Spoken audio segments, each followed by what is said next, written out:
真係唔好意思啊，要你哋咁樣曬法，咁我哋都真係感同身受啊！孫明揚唔係冇嚟㗎，你睇佢後邊啲孫明揚嚟咗㗎。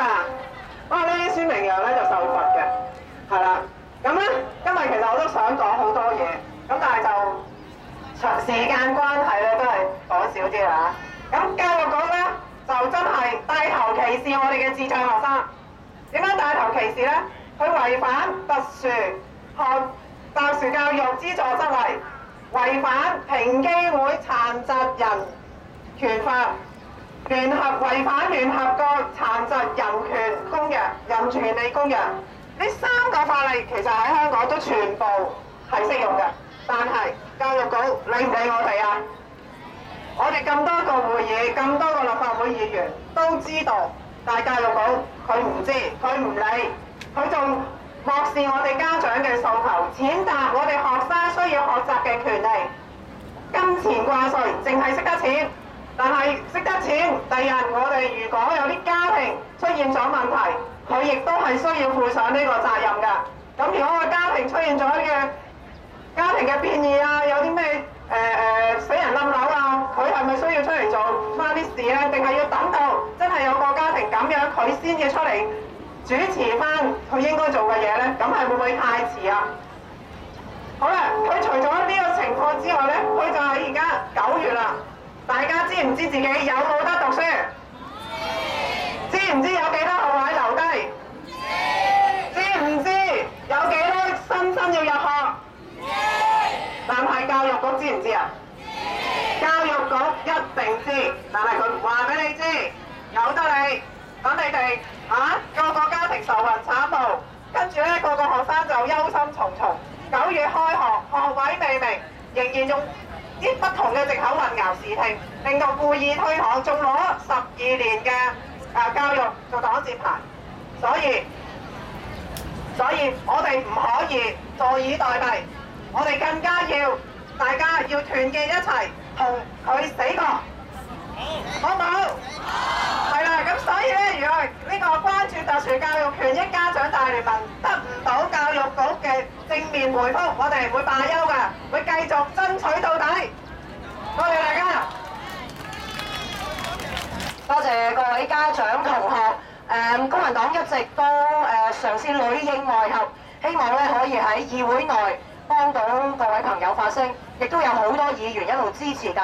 出邊我哋有張超雄博士呼籲更多嘅家長、更多嘅同學，而我哋議會內亦都有各個嘅議員一齊幫手。其實咧，張超雄議員咧就係前議員咧，佢一路都好清楚咧，成個走線走到嚟今日。真係我做一個新嘅議員，我都未見過一個議題喺1個月之內經過4次，但係仍然都係有咁多議員係願意發聲，係咁緊張。可想而知呢一件事咧，喺好多人心目之中係覺得非常之重要。其實慢慢咧，我想話俾大家聽咧，喺社會上面咧，漸漸係有朋友意識到呢一樣完全唔平等、歧視，甚至係你哋嘅權利被剝削嘅情況。我喺呢度咧，我係希望咧，第一代大家講聲，因為楊薇議員咧尋晚飛咗，所以今日唔能夠參加。唔係咧，佢都係好一定會出席嘅，我相信大家都明白。而呢一度咧，我都唔想阻大家太耐，因為其實天氣比較熱。希望大家繼續努力，因為嚟緊8月頭，大家知道一樣我哋好緊要、期待咗好耐嘅嘢，就係司法覆核。8月頭咧，我哋就會上庭㗎啦。咁我好希望咧，法庭有一個公道嘅裁決。讓每一位同學繼續可以上學，呢個係各位同學嘅讀書權，呢個係一個好基本嘅人權，唔應該係因為佢哋智障或者有殘疾而受到歧視。希望各位家長同學繼續努力，呢個嚴下，呢一個就係我哋嘅目標，我哋嘅 mission 啊！我哋要努力去 achieve 升英文所講嘅，我哋要努力達到我哋嘅目標。希望大家唔好怕呢個炎夏，呢個豔陽，落雨又好，好天又好，我哋繼續努力。希望大家俾心機。其實大家要多謝咧，係何校長張超雄、Maria 同埋好多業界裏邊好有心嘅人。議會咧喺呢個議題裏邊1個月就開咗4趟會，都破晒紀錄㗎啦。不過議會不幸咧係有好多限制，我相信咧裏邊可以做嘅咧，真係公開會議可以做嘅咧，差唔多係去到盡頭。但係議會外，大家係仍然有做功夫嘅，所以希望大家唔好放棄。行到今時今日並不容易，個案形式嘅處理並不理想，但係據我理解咧，就係由開頭嘅90幾個，而家個數量係增加咗。而家咧，我理解最後個數咧係會超過250個，但係我哋希望更加多，係令到所有係喺學校裏邊繼續讀書都係能夠繼續有增長嘅小朋友，都能夠有呢個機會。長遠呢，我亦都希望特殊教育界別校長啊同埋大家家長呢，要同當局去傾一個政策，究竟點樣去確立細路哥喺學校裏邊得到津助受教育嗰個年期，嗰度可能係一個混合方案嚟嘅，因為無論係一個歲數又好，或者係個人能力又好，其實單一嘅標準呢都唔會係最理想嘅，所以條路係長嘅。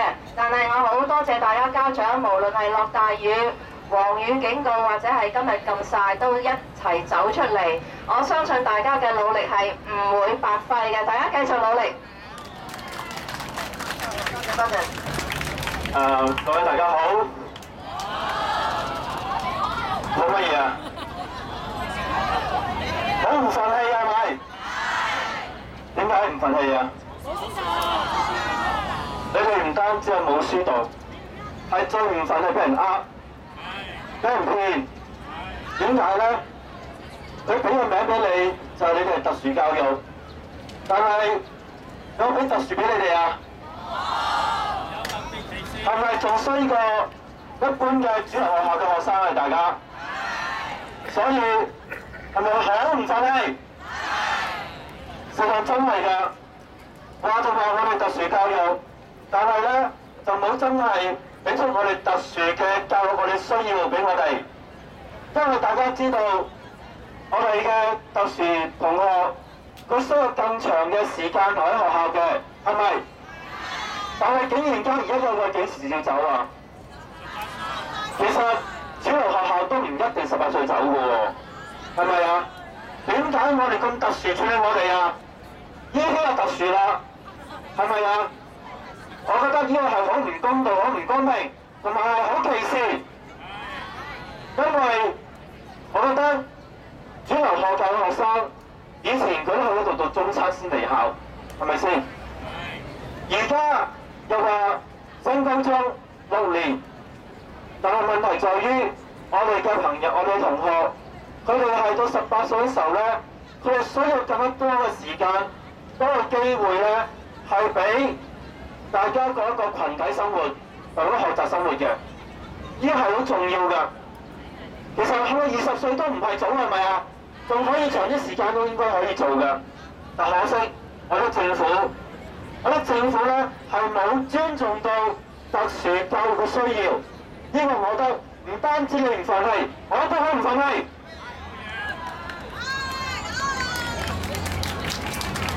當年啊，大家記得啊，